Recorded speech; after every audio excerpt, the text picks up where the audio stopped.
In 1989, the sixth largest navy in the world wasn't owned by a country. It was owned by a soda company. That company was Pepsi. Yes, the same Pepsi you find in vending machines, in supermarkets, and in lunchboxes. For a brief and surreal moment in the late Cold War, PepsiCo became a military power. It begins, like many Cold War stories, with propaganda, politics, and a handshake between enemies. In 1959, then US Vice President Richard Nixon traveled to Moscow to attend the American National Exhibition. It was a display of American culture, technology, and consumer goods, an effort to dazzle the Soviets with the comforts of capitalism. Nixon gave a televised tour of a model American kitchen filled with modern appliances to Soviet Premier Nikita Khrushchev. The two men debated politics, economics, and the future of their ideologies. It became known as the kitchen debate.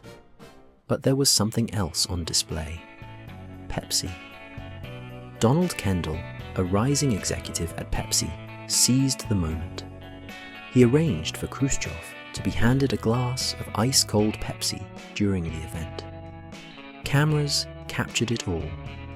The image of the Soviet leader sipping an American soft drink became a symbolic victory for US business. Kendall understood the power of the moment, and he understood something else. The Soviet market was enormous, untapped, and potentially game-changing.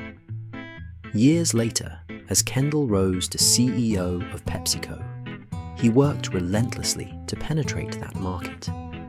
But there was a major obstacle.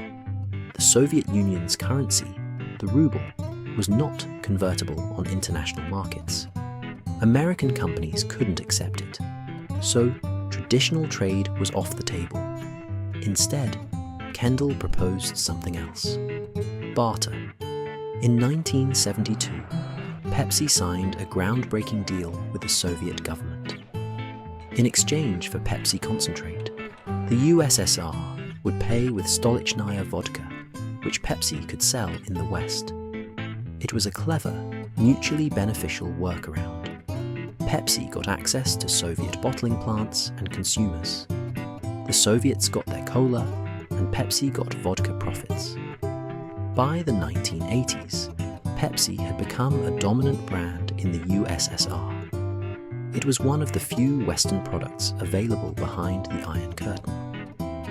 But the vodka for syrup model was breaking down. The USSR couldn't keep up with the vodka exports needed to match demand. So, in 1989, they made a new offer: 17 submarines, a cruiser, a frigate, and a destroyer. These were real, decommissioned Soviet warships. Pepsi agreed, planning to sell them for scrap. But on paper, Pepsi briefly owned a larger navy than most countries. Donald Kendall joked, "We're disarming the Soviet Union faster than you are." 2 years later, the USSR collapsed. The fleet was scrapped. The deal was forgotten. But for a moment in history, Pepsi was more than a soda company. It was a superpower.